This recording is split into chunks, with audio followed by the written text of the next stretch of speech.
Hey guys, Sharon with Personalized Traditions here. I wanted to show you real quick how easy this leaf garland is to make. You really don't need a tutorial on this.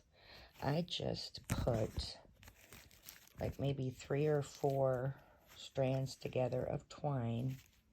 I cut out a bunch of different leaves, a bunch of different types of leaves, and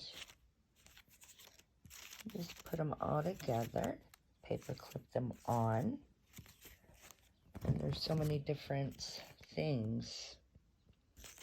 And I don't remember how long this one is, but you can make them as long as you want. It's really, really easy. Really, really easy. Sorry it's tangled up right now, but no, there it goes. So yes,